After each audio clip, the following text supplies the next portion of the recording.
ਤੁਹਾਨੂੰ ਪਤਾ ਹੈ ਸਰਦੀਆਂ ਦਾ ਮੌਸਮ ਹੈ ਤੇ ਬਹੁਤ ਸਾਰੀ ਧੁੰਦ ਜਿਹੜੀ ਹੈ ਉਹ ਇਨਸਾਨ ਨੂੰ ਕਿਤੇ ਨਾ ਕਿਤੇ ਰਾਸਤੇ ਦੇ ਵਿੱਚ ਰੁਕਾਵਟ ਦਾ ਕਾਰਨ ਵੀ ਬਣਦੀ ਹੈ।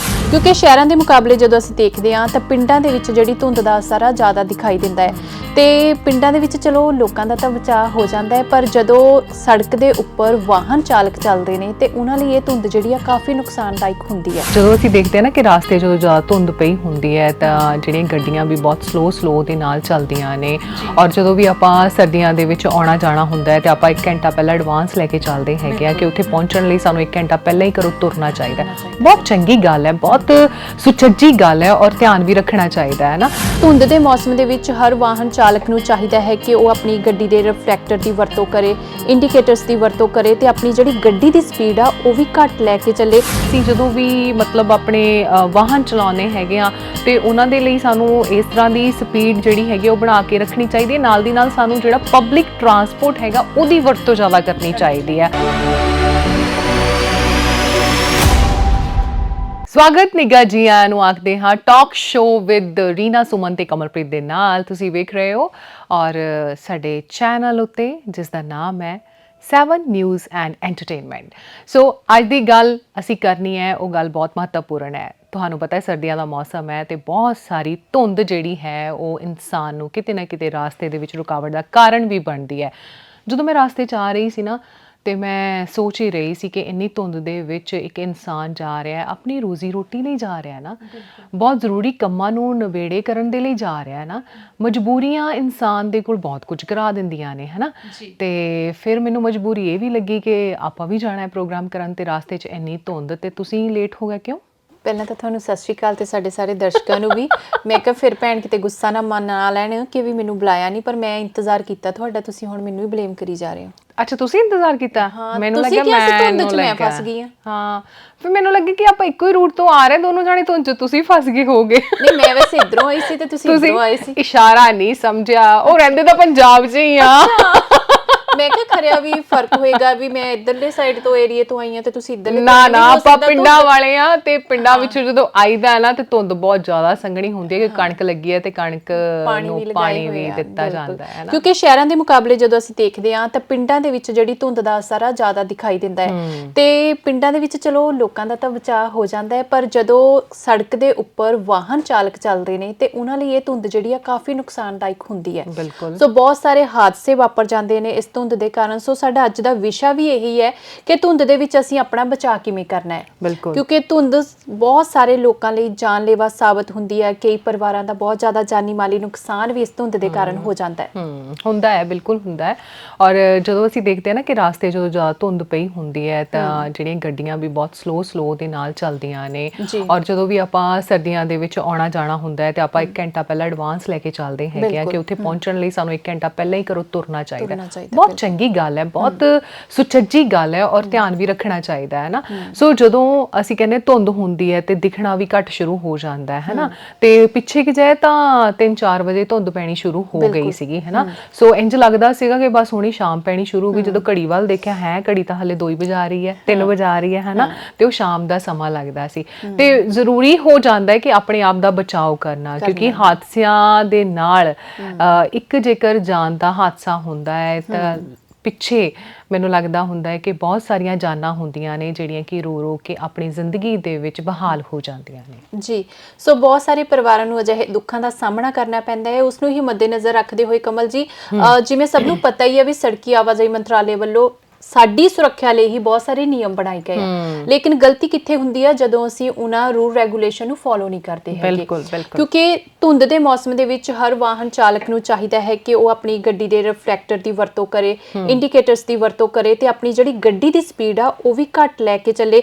ਕਹਿੰਦੇ ਹੁੰਦੇ ਵੀ ਦੇਰੀ ਨਾਲ ਪਹੁੰਚਿਆ ਜਿਹੜਾ ਆ ਕਿ ਉਹ ਚਲੋ ਠੀਕ ਆ, ਮਨਜ਼ੂਰ ਹੋ ਜਾਂਦਾ, ਲੇਕਿਨ ਅਗਰ ਤੇਜ਼ੀ ਦੇ ਵਿੱਚ ਅਸੀਂ ਗਲਤੀ ਕਰ ਲੈਂਦੇ ਆ ਤਾਂ ਉਹ ਜ਼ਿੰਦਗੀ 'ਚ ਕਦੀ ਵੀ ਮੁੜ ਕੇ ਸੁਧਾਰੀ ਨਹੀਂ ਜਾ ਸਕਦੀ। ਬਹੁਤ ਸਾਰੇ ਅਜਿਹੇ ਹਾਦਸਿਆਂ ਦੇ ਕਾਰਨ ਲੋਕਾਂ ਨੂੰ ਆਪਣੀ ਕੀਮਤੀ ਜਾਨ ਤੋਂ ਹੱਥ ਧੋਣੇ ਪੈ ਜਾਂਦੇ ਆ। ਬਿਲਕੁਲ। ਔਰ ਕਈ ਵਾਰ ਅਸੀਂ ਜਦੋਂ ਨੈਗਲੀਜੈਂਸ ਵਰਤਦੇ ਆ ਇਹਨਾਂ ਸਾਰੇ ਰੂਲਸ ਐਂਡ ਰੈਗੂਲੇਸ਼ਨਸ ਦਾ, ਉਸ ਸਮੇਂ ਸਾਨੂੰ ਇਹਨਾਂ ਹਾਦਸਿਆਂ ਦੇ ਵਿੱਚ ਆਉਣਾ ਪੈਂਦਾ ਹੈ, ਗ੍ਰਸਤ ਹੋਣਾ ਪੈਂਦਾ ਹੈ। ਅਸੀਂ ਆਪ ਤਾਂ ਆਪਣੀ ਆਪ ਦੀ ਬਰਬਾਦੀ ਕਰਦੇ ਆ, ਨਾਲ ਦੀ ਨਾਲ ਜਿਹੜੀਆਂ ਬਾਕੀ ਹੋਰ ਜਾਨਾਂ ਹੁੰਦੀਆਂ ਨੇ ਉਹਨਾਂ ਦੀ ਵੀ ਕਰ ਲੈਂਦੇ ਆ। ਤੇ ਜ਼ਰੂਰੀ ਹੁੰਦਾ ਹੈ ਕਿ ਰਿਫਲੈਕਟਰ ਦੀ ਜਦੋਂ ਤੁਸੀਂ ਗੱਲ ਕੀਤੀ ਹੈ, ਬੜੀ ਚੰਗਾ ਲੱਗਿਆ ਕਿ ਇੱਕ ਮਤਲਬ ਸੁਸਾਇਟੀ ਵਾਲੇ ਨੇ ਸਾਡੇ ਇਲਾਕੇ ਦੇ ਵਿੱਚ ਉਹਨਾਂ ਨੇ ਫ੍ਰੀ ਦੇ ਵਿੱਚ ਟਰਾਲੀਆਂ ਉੱਤੇ ਜਿੰਨੀਆਂ ਵੀ ਗੱਡੀਆਂ ਵਾਹਨ ਨੇ ਉਹਨਾਂ ਉੱਤੇ ਰਿਫਲੈਕਟਰ ਲਾਏ ਹੈ ਨਾ। ਸੋ ਚੰਗਾ ਲੱਗਦਾ ਹੈ ਕਿ ਜੇਕਰ ਇਦਾਂ ਦੇ ਸਮਾਜ ਦੇ ਵਿੱਚ ਵੀ ਆਪਾਂ ਕੁਝ ਸਟੈਪ ਚੱਕੀਏ, ਕਿਉਂਕਿ ਇੱਕ ਦੇ ਨਾਲ ਹੋਣ ਦੇ ਕਰਕੇ ਹੀ ਜਿਹੜਾ ਚੰਗੇ ਢੰਗ ਨਾਲ ਜਦੋਂ ਉਹ ਕੰਮ ਕਰਦਾ ਹੈ ਜਾਂ ਆਪਣੇ ਸੁਰੱਖਿਅਤਾ ਨੂੰ ਲੈ ਕੇ ਚੱਲਦਾ ਹੈ ਤੇ ਬਹੁਤ ਸਾਰੀਆਂ ਜਾਨਾਂ ਦੀ ਸੁਰੱਖਿਅਤਾ ਉਹ ਆਪਣੇ ਆਪ ਹੀ ਉਹਦੇ ਲਈ ਸਾਹਮਣੇ ਕਰ ਦਿੰਦਾ ਹੈ।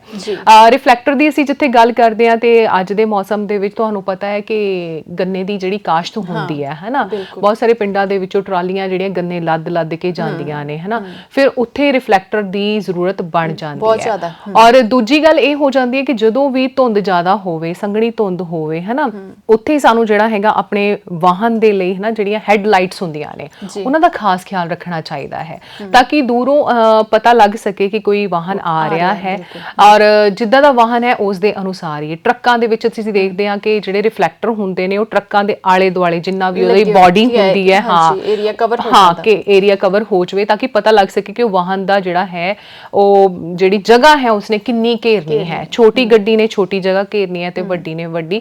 ਫਿਰ ਇਹਦੇ ਨਾਲ ਜਿਹੜਾ ਹੈਗਾ ਸਾਹਮਣੇ ਵਾਲੇ ਨੂੰ ਪਤਾ ਲੱਗ ਜਾਂਦਾ, ਦਿਖ ਜਾਂਦਾ ਹੈ ਕਿ ਸਾਹਮਣੇ ਕੋਈ ਵਾਹਨ ਆ ਰਿਹਾ ਤੇ ਫਿਰ ਅਸੀਂ ਘਟਨਾ ਤੋਂ ਜਿਹੜਾ ਆਪਣਾ ਬਚਾਅ ਕਰ ਸਕਦੇ ਹਾਂ। ਜੀ, ਜਿੱਦਾਂ ਤੁਸੀਂ ਜ਼ਿਕਰ ਕੀਤਾ ਹੈ ਕਿ ਵੱਡੀਆਂ ਗੱਡੀਆਂ ਜ਼ਿਆਦਾ ਜਗ੍ਹਾ ਰੋਕਦੀਆਂ ਨੇ, ਛੋਟੀਆਂ ਘੱਟ ਰੋਕਦੀਆਂ ਨੇ। ਕਈ ਵਾਰੀ ਅਸੀਂ ਦੇਖਦੇ ਹਾਂ ਕਿ ਛੋਟੀਆਂ ਗੱਡੀਆਂ ਦੀ ਜਦੋਂ ਗੱਲ ਆਉਂਦੀ ਆ, ਬਹੁਤ ਸਾਰੇ ਅੱਜ ਦੇ ਜਿਹੜੇ ਬੱਚੇ ਨੇ ਉਹ ਦੋ ਪਹੀਆ ਵਾਹਨ ਚਲਾਉਂਦੇ ਨੇ ਤੇ ਅਣਗਹਿਲੀ ਕਰਦੇ ਨੇ। ਨਾ ਉਹ ਬੱਚੇ ਹੈਲਮਟ ਲੈਂਦੇ ਨੇ, ਨਾ ਉਹ ਆਪਣੀ ਸਪੀਡ ਘੱਟ ਕਰਦੇ ਨੇ। ਤਾਂ ਬਹੁਤ ਸਾਰੇ ਜਿਹੜੇ ਅਜਿਹੇ ਹਾਦਸੇ ਆ ਉਹ ਅਜਿਹੇ ਬੱਚਿਆਂ ਦੀ ਗਲਤੀ ਕਾਰਨ ਵਾਪਰ ਜਾਂਦੇ ਆ। ਸੋ ਉੱਥੇ ਕਿਤੇ ਨਾ ਕਿਤੇ ਪੇਰੈਂਟਸ ਨੂੰ ਵੀ ਚਾਹੀਦਾ ਕਿ ਉਹ ਆਪਣੇ ਬੱਚਿਆਂ ਨੂੰ ਆਪਣੇ ਕੋਲ ਬਿਠਾਉਣ, ਉਹਨਾਂ ਨੂੰ ਗਾਈਡ ਕਰਨ ਤਾਂ ਜੋ ਅਜਿਹੇ ਹਾਦਸੇ ਆ ਉਹ ਨਾ ਹੋ ਸਕਣ। ਔਰ ਜਿੱਥੇ ਹੋ ਸਕੇ ਮਤਲਬ ਤੁਹਾਨੂੰ ਲੱਗੇ ਕਿ ਬਹੁਤ ਜ਼ਿਆਦਾ ਸੰਘਣੀ ਧੁੰਦ ਇੱਕਦਮ ਹੀ ਆ ਜਾਂਦੀ ਹੈ। ਕਈ ਵਾਰ ਹੁੰਦਾ ਕਿ ਆਪਾਂ ਸ਼ਹਿਰਾਂ ਤੋਂ ਪਿੰਡਾਂ ਵੱਲ ਨੂੰ ਆਉਂਦੇ ਆ ਤੇ ਪਿੰਡਾਂ ਵਿੱਚ ਜ਼ਿਆਦਾ ਧੁੰਦ ਕਰਕੇ ਇੱਕਦਮ ਹੀ ਸਾਹਮਣੇ ਕਿੱਦਾਂ ਕਹਿੰਦੇ ਹੁੰਦੇ ਨਾ ਕਿ ਵੱਡੇ ਵੱਡੇ ਧੁੰਦ ਦੇ ਗੋਲੇ ਆ ਪੈਂਦੇ ਨੇ, ਸਾਨੂੰ ਇੱਕਦਮ ਦਿਖਣਾ ਜਿਹੜਾ ਹੈ ਉਹ ਬੰਦ ਹੋ ਜਾਂਦਾ। ਉੱਥੇ ਹਮੇਸ਼ਾ ਆਪਣੀ ਸਪੀਡ ਜਿਹੜੀ ਹੈ ਘੱਟ ਕਰਨੀ ਚਾਹੀਦੀ ਹੈ, ਕਦੀ ਵੀ ਫਾਸਟ ਸਪੀਡ ਤੇ ਨਹੀਂ ਜਾਣਾ ਚਾਹੀਦਾ। ਔਰ ਸਪੀਡੋਮੀਟਰ ਜਿਹੜਾ ਹੈਗਾ ਉਹਨੂੰ ਹਮੇਸ਼ਾ ਜਾਂਚਦੇ ਰਹਿਣਾ ਚਾਹੀਦਾ ਹੈ। ਉਸਦੀ ਜਿਹੜੀ ਤਿੱਬਰਤਾ ਹੈ, ਉਸਦੀ ਜਿਹੜੀ ਸਪੀਡ ਦੀ ਜਿਹੜੀ ਲਿਮਿਟਡ ਜਿਹੜੀ ਅਸੀਂ ਸਪੀਡ ਨੂੰ ਕਰਕੇ ਲੱਗਦੇ ਚੱਲਦੇ ਹਾਂ ਉਹਨੂੰ ਹਮੇਸ਼ਾ ਹੀ ਅਪਣਾਉਣਾ ਚਾਹੀਦਾ ਹੈ। ਬਾਰ-ਬਾਰ ਕਿਹਾ ਜਾਂਦਾ ਹੈ ਟ੍ਰੈਫਿਕ ਦੇ ਜਿਹੜੇ ਨਿਯਮ ਨੇ ਉਹਨਾਂ ਦੀ ਪਾਲਣਾ ਕਰਨੀ ਚਾਹੀਦੀ ਹੈ। ਔਰ ਬਾਰ-ਬਾਰ ਲਿਖਿਆ ਹੁੰਦਾ ਹੈ ਕਿ ਹਾਈਵੇ ਉੱਤੇ ਕਿੰਨੀ ਸਪੀਡ ਹੈ, ਤੁਹਾਨੂੰ ਕਿੰਨੇ ਕਿਲੋਮੀਟਰ ਦੀ ਦਿੱਤੀ ਹੋਈ ਹੈ। ਔਰ ਤੁਸੀਂ ਜਦੋਂ ਮੋੜਾਂ ਦੇ ਵਿੱਚ ਜਾਂਦੇ ਹੋ, ਪਿੰਡਾਂ ਦੇ ਵਿੱਚ ਜਾਂਦੇ ਹੋ, ਉੱਥੇ ਤੁਹਾਡੀ ਕਿੰਨੀ ਸਪੀਡ ਹੋਣੀ ਚਾਹੀਦੀ ਹੈ। ਸੋ ਇਹਦਾ ਹਮੇਸ਼ਾ ਖਿਆਲ ਰੱਖਣਾ ਚਾਹੀਦਾ ਹੈ। ਜੀ, ਗੱਲ ਕਰ ਰਹੇ ਹੋ ਤੁਸੀਂ ਸਪੀਡ ਦੀ ਤੇ ਹੁਣ ਮੇਰੇ ਦਿਮਾਗ 'ਚ ਆ ਗਿਆ ਵੀ ਜਿਹੜੇ ਸਾਡੇ ਸਪੀਡ ਸਟਾਪਰ ਵੀ ਲੱਗੇ ਹੁੰਦੇ ਆ ਤੇ ਉੱਥੇ ਵੀ ਹਾਦਸੇ ਵਾਪਰਦੇ ਨੇ ਇਹਨਾਂ ਚੀਜ਼ਾਂ ਕਰਕੇ। ਜਦੋਂ ਅਸੀਂ ਪਿੱਛੋਂ ਤੇਜ਼ ਰਫ਼ਤਾਰ ਦੇ ਨਾਲ ਆਉਂਦੇ ਆ, ਧੁੰਦ ਪਈ ਆ, ਦੂਰੋਂ ਸਾਨੂੰ ਦਿਖਾਈ ਨਹੀਂ ਦਿੰਦਾ ਹੈਗਾ ਕਿ ਅੱਗੇ ਮਤਲਬ ਕਿ ਵੀ ਅਸੀਂ ਰੁਕਣਾ ਹੈਗਾ ਆ, ਸਟਾਪ ਹੈ ਜਾਂ ਕਿਸ ਤਰ੍ਹਾਂ ਆ, ਕੋਈ ਵੀ ਹਾਦਸਾ ਹੋ ਸਕਦਾ। ਲੇਕਿਨ ਉੱਥੇ ਅਜਿਹੇ ਹਾਦਸੇ ਵਾਪਰ ਜਾਂਦੇ ਆ। ਉੱਥੇ ਗਲਤੀ ਕਿਹਦੀ ਹੁੰਦੀ ਹੈ? ਸਾਡੀ। ਜਦੋਂ ਅਸੀਂ ਅਜਿਹੀਆਂ ਚੀਜ਼ਾਂ ਨੂੰ ਅਵੋਇਡ ਕਰਦੇ ਆ, ਉਹਨਾਂ ਨੂੰ ਆਪਣੇ ਮਾਈਂਡ ਵਿੱਚ ਰੱਖ ਕੇ ਨਹੀਂ ਚੱਲਦੇ ਵੀ ਧੁੰਦ ਦਾ ਮੌਸਮ ਹੈ, ਸਾਡੀ ਸੇਫਟੀ ਸਾਡੇ ਆਪਣੇ ਹੱਥ ਹੈ, ਅਸੀਂ ਕਿਸੇ ਨੂੰ ਬਲੇਮ ਨਹੀਂ ਕਰ ਸਕਦੇ ਕੱਲ ਨੂੰ ਕੋਈ ਹੈਪਨਿੰਗ ਹੁੰਦੀ ਹੈ ਤਾਂ। ਉੱਥੇ ਲੋਕਾਂ ਨੂੰ ਇਹੀ ਚੀਜ਼ ਹੈ ਕਿ ਉਹਨਾਂ ਨੂੰ ਉਹ ਸਭ ਕੁਝ ਦੇਖ ਕੇ ਹੀ ਚੱਲਣਾ ਚਾਹੀਦਾ ਹੈ। ਖਾਸ ਕਰਕੇ ਬਿਨਾਂ ਵਜ੍ਹਾ ਕੁਝ ਬੱਚੇ ਅਸੀਂ ਦੇਖਦੇ ਹਾਂ ਕਿ ਆਪਣੇ ਫਰੈਂਡ ਸਰਕਲ ਦੇ ਨਾਲ ਜੁੜੇ ਹੁੰਦੇ ਨੇ ਤੇ ਚਲੇ ਜਾਂਦੇ ਨੇ ਕਿ ਅਸੀਂ ਘੁੰਮਣ ਚੱਲੇ ਆ, ਹਨਾ। ਕਈ ਵਾਰੀ ਪੇਰੈਂਟਸ ਮਨਾ ਵੀ ਕਰਨਗੇ, ਮੌਸਮ ਨਹੀਂ ਸਹੀ ਹੈਗਾ। ਜਿੱਦਾਂ ਹੁਣ ਦਸੰਬਰ ਦੇ ਵਿੱਚ ਛੁੱਟੀਆਂ ਆ, ਬੱਚੇ ਜਾਂਦੇ ਨੇ ਉਸ ਟਾਈਮ ਤੇ ਵੀ ਅਸੀਂ ਜਾਣਾ ਆ, ਠੰਡ ਬਹੁਤ ਆ, ਲੇਕਿਨ ਮਾਪਿਓ ਨੂੰ ਫਿਕਰ ਹੁੰਦੀ ਹੈ। ਲੇਕਿਨ ਬੱਚੇ ਇੱਕ ਦੂਸਰੇ ਦੇ ਨਾਲ ਮਿਲ ਕੇ ਇੰਜੋਏ ਕਰਨ ਦੇ ਚੱਕਰ ਵਿੱਚ ਕਈ ਅਜਿਹੀਆਂ ਘਟਨਾਵਾਂ ਨੂੰ ਅੰਜਾਮ ਦੇ ਦਿੰਦੇ ਆ ਜਿਹਦਾ ਖਮਿਆਜਾ ਪਿੱਛੇ ਪਰਿਵਾਰਾਂ ਨੂੰ ਭੁਗਤਣਾ ਪੈਂਦਾ। ਹਾਂ, ਬਿਲਕੁਲ। ਔਰ ਇਸ ਗੱਲ ਦਾ ਵੀ ਖਾਸ ਖਿਆਲ ਰੱਖਣਾ ਚਾਹੀਦਾ ਹੈ। ਬੱਚਿਆਂ ਨੂੰ ਹਮੇਸ਼ਾ ਆਪਣੇ ਮਾਪਿਆਂ ਦੀ ਜਿਹੜੀ ਗੱਲ ਹੈ ਉਹਨੂੰ ਸਮਝਣਾ ਚਾਹੀਦਾ ਹੈ, ਕਿਉਂਕਿ ਉਹਨਾਂ ਨੂੰ ਸਾਡੇ ਤੋਂ ਵੱਧ ਫਿਕਰ ਹੁੰਦੀ ਹੈ, ਹਨਾ। ਉਹਨਾਂ ਨੇ ਆਪਣਾ ਸਮਾਂ ਹੰਡਾਇਆ ਹੁੰਦਾ ਹੈ, ਉਹਨਾਂ ਨੂੰ ਪਤਾ ਹੁੰਦਾ ਹੈ, ਤਜਰਬਾ ਉਹਨਾਂ ਦਾ ਬੋਲਦਾ ਹੈ। ਔਰ ਕਈ ਵਾਰ ਹੁੰਦਾ ਹੈ ਕਿ ਘਰੋਂ ਨਿਕਲਣ ਲੱਗਿਆ ਹੀ ਬੱਚਾ ਜਦੋਂ ਕਾਹਲੀ ਦੇ ਵਿੱਚ ਜਾਂਦਾ ਹੈ ਤੇ ਬਾਪ ਜੇ ਪਿੱਛੋਂ ਹਾਕ ਮਾਰ ਦੇਵੇ, ਕਹਿ ਦੇਵੇ ਪੁੱਤ ਧਿਆਨ ਨਾਲ ਹੌਲੀ ਚੱਲ, ਅੱਗੇ ਜਾ ਕੇ ਘਟਨਾ ਹੋ ਜਾਂਦੀ ਹੈ ਤੇ ਕਹਿ ਦਿੰਦੇ ਪਿੱਛੋਂ ਟੋਕਿਆ ਸੀ, ਹਨਾ। ਸੋ ਇਹ ਟੋਕਣ ਜਿਹੜੀ ਵਾਲੀ ਗੱਲ ਹੈ ਨਾ, ਉਹ ਸੱਚੀ ਦੇ ਵਿੱਚ ਗੱਲ ਹੋ ਜਾਂਦੀ ਹੈ। ਫਿਰ ਉਹ ਟੋਕਣਾ ਨਹੀਂ ਹੁੰਦਾ, ਉਹ ਅਸਲੀਅਤ ਹੁੰਦੀ ਹੈ ਜੋ ਉਹਨਾਂ ਦੇ ਮੂੰਹੋਂ ਨਿਕਲ ਜਾਂਦੀ ਹੈ। ਫਿਕਰ ਹੁੰਦਾ ਮਾਪਿਆਂ ਦਾ ਇੱਕ, ਹਨਾ, ਕਿਉਂਕਿ ਮਾਪੇ ਤਾਂ ਹਮੇਸ਼ਾ ਚਾਹੁੰਦੇ ਆ ਕਿ ਸਾਡੇ ਬੱਚੇ ਸਹੀ ਸਲਾਮਤ ਰਹਿਣ, ਉਹਨਾਂ ਨੂੰ ਦੁਨੀਆ ਦੀ ਹਰ ਖੁਸ਼ੀ ਮਿਲੇ। ਲੇਕਿਨ ਉਹ ਸਾਡੀ ਪਰਵਾਹ ਕਰਦੇ ਨੇ, ਤਾਂ ਕਰਕੇ ਹੀ ਸਾਨੂੰ ਹਰ ਜਗ੍ਹਾ ਤੇ ਸੁਰੱਖਿਅਤ ਕਰਨ ਦੀ ਕੋਸ਼ਿਸ਼ ਕਰਦੇ ਨੇ, ਕਿਉਂਕਿ ਮਾਂ-ਬਾਪ ਤਾਂ ਅਜਿਹੇ ਨੇ ਦੁਨੀਆ ਦੇ ਉੱਪਰ ਜਿਹੜੇ ਬੱਚਿਆਂ ਦੇ ਦੁੱਖ ਨੂੰ ਵੀ ਆਪਣੇ ਉੱਪਰ ਲੈ ਲੈਂਦੇ ਨੇ। ਸਹੀ ਕਿਹਾ। ਔਰ ਮੈਨੂੰ ਯਾਦ ਆ ਗਿਆ ਕਿ ਅੱਗੇ ਬਚਪਨ ਦੇ ਵਿੱਚ ਹਨਾ ਟਰਾਲੀਆਂ ਜਾਂਦੀਆਂ ਹੁੰਦੀਆਂ ਸੀ ਗੰਨੇ ਦੀਆਂ ਤੇ ਪਿੱਛੇ ਲਟਕ ਕੇ ਗੰਨੇ ਕੱਢਣੇ। ਬਿਲਕੁਲ। ਤੇ ਉਹ ਗੰਨੇ ਖਾਣ ਦਾ ਵੱਖਰਾ ਹੀ ਨਾ ਸਵਾਦ ਹੁੰਦਾ ਸੀ ਹੁਣ ਮੈਂ ਤੁਹਾਡੇ ਅੱਗੇ ਜਿੰਨੇ ਮਰਜ਼ੀ ਲਿਆ ਕੇ ਰੱਖ ਦਈਏ ਤੁਸੀਂ ਕਹਿਣਾ ਨਹੀਂ ਭੈਣ ਮੇਰਾ ਮਨ ਨਹੀਂ ਕਰਦਾ। ਹਾਂ ਹੁਣ ਗੱਲ ਇਦਾਂ ਵੀ ਚੇਤੇ ਆ ਜਾਂਦੀ, ਕਈ ਵਾਰ ਨਾ ਦੇਖਿਆ ਜਾਂਦਾ ਹੈ ਕਿ ਪਿੰਡਾਂ ਦੇ ਵਿੱਚੋਂ ਮਤਲਬ ਇਦਾਂ ਜਦੋਂ ਗੰਨੇ ਦੀਆਂ ਟਰਾਲੀਆਂ ਨਿਕਲਦੀਆਂ ਨੇ, ਬੱਚੇ ਲਟਕਣਾ ਸ਼ੁਰੂ ਕਰ ਦਿੰਦੇ ਨੇ ਔਰ ਇੱਕਦਮ ਹੀ ਕੋਈ ਵਾਹਨ ਆ ਜਾਂਦਾ ਹੈਗਾ ਤੇ ਉਹ ਵੀ ਹਾਦਸਾ ਹੋ ਜਾਂਦਾ ਹੈ। ਤੇ ਦੂਸਰੀ ਗੱਲ ਇਹ ਵੀ ਹੁੰਦੀ ਹੈ ਕਿ ਕਈ ਸਾਈਕਲ ਜਿਹੜੇ ਚਲਾਉਂਦੇ ਨੇ, ਸਾਈਕਲ ਚਾਲਕ ਹੁੰਦੇ ਨੇ, ਉਹ ਪਿੱਛੇ ਨਾ ਟਰਾਲੀ ਦੀਆਂ ਜਿਹੜੀਆਂ ਸੰਗਲਾਂ ਹੁੰਦੀਆਂ ਨੇ ਉਹਨਾਂ ਨੂੰ ਹੱਥ ਪਾ ਲੈਂਦੇ ਨੇ ਤਾਂ ਕਿ ਸਾਨੂੰ ਪੈਂਡਲ ਨਾ ਮਾਰਨੇ ਪੈਣ, ਹਨਾ, ਆਪਣੇ ਆਪ ਹੀ ਜਿਹੜਾ ਸਮੂਥ ਸਾਡਾ ਸਾਈਕਲ ਚੱਲਦਾ ਰਹੇ। ਪਰ ਇਹ ਵੀ ਗਲਤ ਗੱਲ ਹੈ ਕਿਉਂਕਿ ਇੱਕ ਬਹੁਤ ਵੱਡਾ ਹਾਦਸਾ ਇਸ ਦੇ ਨਾਲ ਹੀ ਹੋਇਆ ਸੀ। ਇੱਕਦਮ ਹੀ ਅੱਗੇ ਜੋ, ਕਿਉਂਕਿ ਸਾਨੂੰ ਜਦੋਂ ਅਸੀਂ ਟਰਾਲੀ ਦੇ ਪਿੱਛੇ ਹੁੰਦੇ ਆ ਸਾਨੂੰ ਨਹੀਂ ਦਿਖਦਾ, ਹਨਾ, ਤੇ ਟਰਾਲੀ ਚਾਲਕ ਨੇ ਜਲਦੀ ਜਲਦੀ ਆਪਣੀ ਜਿਹੜੀ ਹੈਗੀ ਬ੍ਰੇਕ ਲਗਾ ਦਿੱਤੀ। ਪਿੱਛੇ ਜਿਹੜਾ ਸਾਈਕਲ ਵਾਲਾ ਸੀਗਾ ਉਹ ਸਾਈਕਲ ਇੱਕਦਮ ਹੀ ਸੜਕ ਦੇ ਵਿੱਚ ਘੁੰਮ ਗਿਆ ਤੇ ਪਿੱਛੋਂ ਜਿਹੜੀ ਗੱਡੀ ਆ ਰਹੀ ਸੀਗੀ ਤੇ ਉਹਦੇ ਵਿੱਚ ਪੂਰੀ ਫੈਮਿਲੀ ਉਹ ਬਚਾਉਂਦੀ ਆਪਣੇ ਆਪ ਨੂੰ ਖੇਤਾਂ ਦੇ ਵਿੱਚ ਜਾ ਵੜੀ। ਮਤਲਬ ਇੱਕ ਦੀ ਗਲਤੀ ਕਰਕੇ ਕਿੰਨਾ ਨੁਕਸਾਨ ਜਿਹੜਾ ਉਹ ਹੋ ਗਿਆ, ਕਿਉਂਕਿ ਉਹਦੇ ਵਿੱਚ ਅਸੀਂ ਟਰਾਲੀ ਵਾਲੇ ਦਾ ਕਸੂਰ ਵੀ ਨਹੀਂ ਮੰਨ ਸਕਦੇ ਹੈਗਾ, ਸਾਈਕਲ ਵਾਲੇ ਦਾ ਕਸੂਰ ਹੈ, ਕਿਉਂਕਿ ਜੇਕਰ ਉਹ ਪਿੱਛੇ ਨਾ ਕਰਦਾ, ਕੱਲਾ ਟਰਾਲੀ ਦੇ ਵਿੱਚ ਉਹ ਤਾਂ ਬਚਾ ਤਾਂ ਹੋ ਗਿਆ ਪਰ ਸਾਈਕਲ ਵਾਲਾ ਦਾ ਵੀ ਜਿਹੜਾ ਹੈਗਾ ਐਕਸੀਡੈਂਟ ਹੋ ਗਿਆ, ਪਿੱਛੇ ਜਿਹੜੀ ਗੱਡੀ ਆ ਰਹੀ ਸੀ ਉਹਦਾ ਵੀ ਐਕਸੀਡੈਂਟ ਹੋ ਗਿਆ। ਸੋ ਇਸ ਦੇ ਨਾਲ ਜਾਨ ਤੇ ਮਾਲ ਦਾ ਨੁਕਸਾਨ ਤਾਂ ਹੁੰਦਾ ਹੀ ਹੁੰਦਾ ਆ। ਬਿਲਕੁਲ। ਸੋ ਕਾਫੀ ਹਾਦਸੇ ਨੇ ਜਿਹੜੀ ਸਾਡੀ ਅਣਗਹਿਲੀ ਦੇ ਚੱਲਦਿਆਂ ਹੋਇਆਂ ਹੀ ਵਾਪਰਦੇ ਆ। ਸੋ ਬਹੁਤ ਸਾਰੇ ਲੋਕਾਂ ਨੂੰ ਜਿੱਥੇ ਅਸੀਂ ਹਮੇਸ਼ਾ ਜਿਹੜੇ ਸਾਡੇ ਸੜਕੀ ਆਵਾਜਾਈ ਮੰਤਰਾਲੇ ਵੱਲੋਂ ਆ, ਕਈ ਵਾਰ ਉਹਨਾਂ ਵੱਲੋਂ ਵਰਕਸ਼ਾਪ ਵੀ ਲਗਾਈਆਂ ਜਾਂਦੀਆਂ ਨੇ, ਸਾਡੇ ਟ੍ਰੈਫਿਕ ਪੁਲਿਸ ਵਾਲੇ ਹੁੰਦੇ ਨੇ, ਉਹਨਾਂ ਨੂੰ ਵੀ ਹਰ ਵਾਰ ਸਮੇਂ-ਸਮੇਂ ਤੇ ਕੁਛ ਨਾ ਕੁਛ ਇਨਫੋਰਮੇਸ਼ਨ ਦਿੱਤੀ ਜਾਂਦੀ ਆ। ਉਹ ਵੀ ਤੁਸੀਂ ਦੇਖ ਲਓ ਵੀ ਟ੍ਰੈਫਿਕ ਪੁਲਿਸ ਵਾਲੇ ਵੀ ਜਦੋਂ ਖੜਦੇ ਨੇ ਉਹ ਵੀ ਲੋਕਾਂ ਨੂੰ ਅਵੇਅਰ ਕਰਦੇ ਨੇ, ਦੱਸਦੇ ਨੇ, ਲੇਕਿਨ ਬੱਚੇ ਉੱਥੋਂ ਦੀ ਅਵੋਇਡ ਕਰਕੇ ਲੰਘ ਜਾਂਦੇ। ਬੱਚੇ ਕੀ, ਮੈਂ ਤਾਂ ਕਹਿੰਦੀ ਵੱਡੇ ਵੀ ਜੀ ਬਹੁਤ ਸਾਰੀਆਂ ਅਜਿਹੀਆਂ ਮਤਲਬ ਕਿ ਅਸੀਂ ਦੇਖਦੇ ਹਾਂ ਕਿ ਅਜਿਹੀਆਂ ਘਟਨਾਵਾਂ ਵਾਪਰਦੀਆਂ ਨੇ ਜਿੱਥੇ ਅਜਿਹਾ ਕੁਝ ਹੋ ਰਿਹਾ ਹੁੰਦਾ ਹੈ ਕਿ ਵੱਡੇ ਹੀ ਨਹੀਂ ਜਦੋਂ ਫੋਲੋ ਕਰਨਗੇ ਉਹਨਾਂ ਰੂਲ ਰੈਗੂਲੇਸ਼ਨ ਨੂੰ, ਤਾਂ ਅੱਗੋਂ ਬੱਚਿਆਂ ਨੂੰ ਉਹ ਕਿਸ ਤਰ੍ਹਾਂ ਕਹਿ ਸਕਦੇ ਆ ਕਿ ਪੁੱਤਰ ਤੁਸੀਂ ਇਦਾਂ ਨਹੀਂ ਇਦਾਂ ਕਰ ਲਓ। ਜਦੋਂ ਇੱਕ ਪਿਓ ਆਪਣੇ ਬੱਚੇ ਨੂੰ ਲੈ ਕੇ ਜਾਂਦਾ ਹੋਏਗਾ, ਉਹ ਉਹਨਾਂ ਰੂਲ ਰੈਗੂਲੇਸ਼ਨ ਨੂੰ ਫੋਲੋ ਨਹੀਂ ਕਰੇਗਾ ਤਾਂ ਬੱਚੇ ਨੇ ਵੀ ਉਹੀ ਕੁਝ ਸਿੱਖਣਾ ਆਪਣੇ ਪੇਰੈਂਟਸ ਤੋਂ, ਹਨਾ। ਸੋ ਸਾਡੀ ਸਾਰਿਆਂ ਦੀ ਜ਼ਿੰਮੇਵਾਰੀ ਬਣਦੀ ਆ ਕਿ ਅਸੀਂ ਉਹਨਾਂ ਰੂਲ ਰੈਗੂਲੇਸ਼ਨ ਨੂੰ ਅਸੈਪਟ ਕਰੀਏ ਤਾਂ ਜੋ ਅਜਿਹੇ ਹਾਦਸੇ ਆ ਉਹ ਨਾ ਵਾਪਰ ਸਕਣ। ਧੁੰਦ ਦੇ ਮੌਸਮ ਦੇ ਵਿੱਚ ਜਿੱਦਾਂ ਤੁਸੀਂ ਗੱਲ ਕਰ ਰਹੇ ਸੀ ਵੀ ਠੰਡ ਹੋ ਗਈ ਹੈ, ਹਨਾ, ਤੇ ਕਈ ਬੱਚੇ ਨੇ ਜਿਹੜੇ ਗਲਵਸ ਵਗੈਰਾ ਵੀ ਵੇਅਰ ਨਹੀਂ ਕਰਦੇ। ਸੋ ਅਸੀਂ ਮੋਸਟਲੀ ਆਪਣੇ ਏਰੀਆ ਦੇ ਵਿੱਚ ਜਦੋਂ ਬੱਚੇ ਕਈ ਵਾਰੀ ਧਾਰਮਿਕ ਸਥਾਨ ਤੇ ਜਾਂਦੇ ਨੇ ਬਗੈਰ ਗਲਵਸ ਤੋਂ ਬਾਈਕ ਚਲਾਉਂਦੇ ਨੇ, ਰਸਤੇ 'ਚ ਕਈ ਵਾਰੀ ਰੁਕ ਕੇ ਫਿਰ ਇਸ ਤਰ੍ਹਾਂ ਕਰਨਗੇ, ਹਨਾ, ਹੱਥ ਨੂੰ ਰਬ ਕਰਨਗੇ ਕਿ ਹਾਂਜੀ ਕਿ ਅਸੀਂ ਚੱਲੀਏ। ਲੇਕਿਨ ਇਸ ਮੌਸਮ ਦੇ ਵਿੱਚ ਜਿੱਥੇ ਸਾਨੂੰ ਧੁੰਦ ਦਾ ਖਿਆਲ ਰੱਖਣਾ ਚਾਹੀਦਾ, ਉੱਥੇ ਠੰਡ ਤੋਂ ਵੀ ਆਪਣਾ ਜਿਹੜਾ ਬਚਾਅ ਬੱਚਿਆਂ ਨੂੰ ਰੱਖਣਾ ਚਾਹੀਦਾ, ਕਿਉਂਕਿ ਇਸ ਟਾਈਮ ਦੇ ਵਿੱਚ ਜਿੱਦਾਂ ਵੀ ਸਾਡਾ ਬਲੱਡ ਸਰਕੂਲੇਟ ਜਿਹੜਾ ਕਰਦਾ ਆ, ਅਗਰ ਅਸੀਂ ਆਪਣੀ ਬੋਡੀ ਨੂੰ ਕਵਰ ਕੀਤਾ ਹੋਏਗਾ ਤਾਂ ਉਹ ਠੀਕ ਰਹੇਗਾ ਇਸ ਮੌਸਮ ਦੇ ਵਿੱਚ। ਸੋ ਬੱਚਿਆਂ ਨੂੰ ਕਿਤੇ ਨਾ ਕਿਤੇ ਇਹਨਾਂ ਸਾਰੀਆਂ ਚੀਜ਼ਾਂ ਦਾ ਜਿਹੜਾ ਕਿ ਧਿਆਨ ਰੱਖ ਕੇ ਹੀ ਵਾਹਨ ਚਲਾਉਣਾ ਚਾਹੀਦਾ ਹੈ। ਧੁੰਦ ਦੇ ਵਿੱਚ ਆਪਣਾ ਤੇ ਆਪਣੇ ਪਰਿਵਾਰ ਦਾ ਹਮੇਸ਼ਾ ਸੋਚ ਕੇ ਹੀ ਅੱਗੇ ਵਧਣਾ ਚਾਹੀਦਾ। ਹਾਂ, ਅੱਛਾ ਭੈਣ, ਇਦਾਂ ਵੀ ਹੁੰਦਾ ਹੈ ਨਾ ਕਿ ਜਦੋਂ ਆਪਾਂ ਮਤਲਬ ਸੰਘਣੀ ਧੁੰਦ ਹੁੰਦੀ ਹੈ, ਠੀਕ ਹੈ, ਮਨ ਕਰਦਾ ਹੈ, ਛੁੱਟੀਆਂ ਹੋਈਆਂ ਹੁੰਦੀਆਂ ਵੱਡੇ ਦਿਨਾਂ ਦੀਆਂ ਤੇ ਸਾਨੂੰ ਲੱਗਦਾ ਹੁੰਦਾ ਕਿ ਬਾਹਰ ਘੁੰਮ ਫਿਰ ਆਈਏ।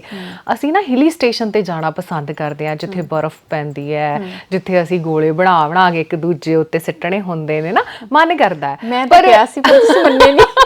ਹੁਣ ਮਨ ਕਰਦਾ ਵਾਲੀ ਗੱਲ ਨਾ ਕਰਿਓ, ਮੈਂ ਦੱਸਣ ਲੱਗੀ ਆ ਤੁਹਾਨੂੰ, ਮਨ ਤਾਂ ਕਰਦਾ ਹੈ ਪਰ ਇਹਨਾਂ ਦਿਨਾਂ ਦੇ ਵਿੱਚ ਸਾਨੂੰ ਅਵੋਇਡ ਕਰਨਾ ਚਾਹੀਦਾ ਹੈ, ਹਨਾ। ਹਾਂ, ਜਿੰਨਾ ਹਾਂ ਤਾਂ ਹੀ ਮਨਾ ਕਰਤਾ, ਮੈਂ ਸਮਝਦਾਰੀ ਦਿਖਾਈ ਕਿ ਐਵੇਂ ਕੋਈ ਘਟਨਾ ਦੇ ਸ਼ਿਕਾਰ ਹੋ ਜਾਾਂਗੇ ਅਸੀਂ, ਤੇ ਜ਼ਰੂਰੀ ਹੋ ਜਾਂਦਾ ਹੈ ਕਿ ਉਹਨਾਂ ਦਿਨਾਂ ਦੇ ਵਿੱਚ ਆਪਾਂ ਟਰੈਵਲਿੰਗ ਜਿਹੜੀ ਹਿਲੀ ਏਰੀਆ ਦੇ ਵਿੱਚ ਟਰੈਵਲਿੰਗ ਹੁੰਦੀ ਹੈ, ਬਹੁਤ ਜ਼ਿਆਦਾ ਮੋੜ ਘੇੜ ਹੁੰਦੇ ਨੇ ਤੇ ਉੱਥੇ ਆਪਾਂ ਨਾ ਕਰੀਏ ਕਿਉਂਕਿ ਡੈਂਸ ਫੌਗ ਕਰਕੇ ਸਾਨੂੰ ਕੁਝ ਸਾਹਮਣੇ ਵਿਜ਼ਿਬਿਲਟੀ ਨਹੀਂ ਆਉਂਦੀ, ਹਨਾ, ਕਿਉਂਕਿ ਉੱਥੇ ਸਨੋ ਪੈਣ ਦੇ ਚੱਲਦਿਆਂ ਹੋਇਆ ਮਤਲਬ ਕਿ ਵਾਹਨ ਚਾਲਕ ਨੂੰ ਵੀ ਕਾਫੀ ਦਿੱਕਤ ਆਉਂਦੀ ਹੈ। ਤੇ ਦੂਸਰੀ ਗੱਲ ਇਹ ਵੀ ਹੁੰਦੀ ਹੈ ਕਿ ਜਿਹੜੀਆਂ ਸਟਰੀਟ ਲਾਈਟਾਂ ਹੁੰਦੀਆਂ ਨੇ ਨਾ, ਜਾਂ ਅਸੀਂ ਕਹਿੰਦੇ ਆ ਕਿ ਰੋਡਸ ਉੱਤੇ ਜਿਹੜੀਆਂ ਲਾਈਟਾਂ ਹੁੰਦੀਆਂ ਨੇ, ਪ੍ਰਸ਼ਾਸਨ ਨੂੰ ਚਾਹੀਦਾ ਹੈ ਸਮੇਂ-ਸਮੇਂ ਤੇ ਠੀਕ ਕਰਦੇ ਰਹਿਣ, ਹਨਾ। ਉਹਨਾਂ ਦੀ ਕਈ ਵਾਰ ਉਹ ਡਿਮ ਹੋ ਜਾਂਦੀਆਂ ਨੇ ਲਾਈਟਾਂ, ਫਿਰ ਉਹ ਮਤਲਬ ਸਾਨੂੰ ਧੁੰਦ ਦੇ ਵਿੱਚ ਦਿਖਦਾ ਨਹੀਂ, ਫਿਰ ਉਹ ਵਿਜ਼ਿਬਿਲਟੀ ਨਹੀਂ ਸਾਡੀ ਜਿਹੜੀ ਹੈਗੀ ਆ ਬਣਦੀ। ਸੋ ਉਹ ਵੀ ਬਹੁਤ ਜ਼ਰੂਰੀ ਹੋ ਜਾਂਦਾ ਹੈ, ਇਹਦਾ ਵੀ ਖਿਆਲ ਰੱਖਣਾ ਚਾਹੀਦਾ ਹੈ। ਤੇ ਤੀਸਰੀ ਆਪਣੀ ਗੱਲ ਹੁੰਦੀ ਹੈ ਕਿ ਅਸੀਂ ਜਦੋਂ ਵੀ ਮਤਲਬ ਆਪਣੇ ਵਾਹਨ ਚਲਾਉਂਦੇ ਹੈਗੇ ਆ ਤੇ ਉਹਨਾਂ ਦੇ ਲਈ ਸਾਨੂੰ ਇਸ ਤਰ੍ਹਾਂ ਦੀ ਸਪੀਡ ਜਿਹੜੀ ਹੈਗੀ ਉਹ ਬਣਾ ਕੇ ਰੱਖਣੀ ਚਾਹੀਦੀ ਹੈ। ਨਾਲ ਦੀ ਨਾਲ ਸਾਨੂੰ ਜਿਹੜਾ ਪਬਲਿਕ ਟਰਾਂਸਪੋਰਟ ਹੈਗਾ ਉਹਦੀ ਵਰਤੋਂ ਜ਼ਿਆਦਾ ਕਰਨੀ ਚਾਹੀਦੀ ਹੈ, ਕਿਉਂਕਿ ਜਿੰਨੀਆਂ ਗੱਡੀਆਂ ਸੜਕਾਂ ਤੇ ਹੋਣਗੀਆਂ ਉਨੇ ਜ਼ਿਆਦਾ ਹਾਦਸੇ ਹੋਣਗੇ, ਕਿਉਂਕਿ ਫੌਗ ਦੇ ਕਰਕੇ ਅਸੀਂ ਬਹੁਤ ਜ਼ਿਆਦਾ ਰਸ਼ ਉੱਥੇ ਬਣਾ ਦੇਵਾਂਗੇ ਤੇ ਕਿਤੇ ਨਾ ਕਿਤੇ ਕਾਰਨ ਬਣ ਜਾਂਦਾ ਹੈ ਸਾਡੀ ਘਟਨਾ ਦਾ, ਹਨਾ। ਸੋ ਇਸ ਲਈ ਬਹੁਤ ਜ਼ਰੂਰੀ ਹੁੰਦਾ ਹੈ ਕਿ ਪਬਲਿਕ ਟਰਾਂਸਪੋਰਟ ਤੁਸੀਂ ਵਰਤੋ। ਬੱਸਾਂ ਤਾਂ ਸਾਡੀਆਂ ਅੱਜ ਕੱਲ੍ਹ ਬਥੇਰੀਆਂ ਚੱਲਦੀਆਂ ਨੇ ਔਰ ਬੀਬੀਆਂ ਲਈ ਤਾਂ ਆਧਾਰ ਕਾਰਡ ਵਾਲੀਆਂ ਚੱਲਦੀਆਂ ਨੇ ਨਾ। ਸੋ ਇਹ ਵਾਲੀਆਂ ਸਾਰੀਆਂ ਫੈਸਿਲਿਟੀ ਸਾਨੂੰ ਲੈਣੀਆਂ ਚਾਹੀਦੀਆਂ ਨੇ, ਜਿੱਥੇ ਬੱਸਾਂ ਦੇ ਵਿੱਚ 2-4 ਜਿਹੜੇ ਹੈਗੇ ਆ ਪੈਸੇਂਜਰ ਬੈਠੇ ਹੋਏ ਨੇ, ਉਹਨੇ ਵੀ ਉਹੀ ਡੈਸਟੀਨੇਸ਼ਨ ਤੇ ਜਾਣਾ ਤੇ ਤੁਸੀਂ ਵੀ ਉਹੀ ਡੈਸਟੀਨੇਸ਼ਨ ਤੇ ਜਾਣਾ, ਫਿਰ ਕਿਉਂ ਨਾ ਆਪਾਂ ਯੂਜ਼ ਕਰੀਏ ਹੈ ਨਾ ਆਪਣੀਆਂ ਪਬਲਿਕ ਟਰਾਂਸਪੋਰਟ ਨੂੰ, ਤਾਂ ਕਿ ਅਸੀਂ ਜ਼ਿਆਦਾ ਤੋਂ ਜ਼ਿਆਦਾ ਆਪਣੇ ਆਪ ਦੀ ਸੁਰੱਖਿਅਤਾ ਕਰ ਸਕੀਏ ਔਰ ਕਿਸੇ ਦੀ ਜਿਹੜੀ ਹੈਗੀ ਆ ਉਹ ਵੀ ਜਾਨ ਬਚਾ ਸਕੀਏ। ਜੀ, ਸੋ ਅਜਿਹੇ ਹਾਦਸਿਆਂ ਨੂੰ ਰੋਕਣਾ ਜਿੱਥੇ ਸਾਡੇ ਹੱਥ ਵਿੱਚ ਹੈ, ਉੱਥੇ ਹੀ ਸਮਝਦਾਰੀ ਵੀ ਸਾਨੂੰ ਹੀ ਵਰਤਣੀ ਪੈਣੀ ਹੈ, ਕਿਉਂਕਿ ਕਿਸੇ ਨੇ ਆ ਕੇ ਸਾਨੂੰ ਇਹ ਚੀਜ਼ ਨਹੀਂ ਬਾਅਦ ਵਿੱਚ ਕਹਿਣੀ ਜਦੋਂ ਹਾਦਸਾ ਹੋ ਜਾਣਾ ਕਿ ਪਹਿਲਾਂ ਸੋਚ ਕੇ ਚੱਲਦੇ।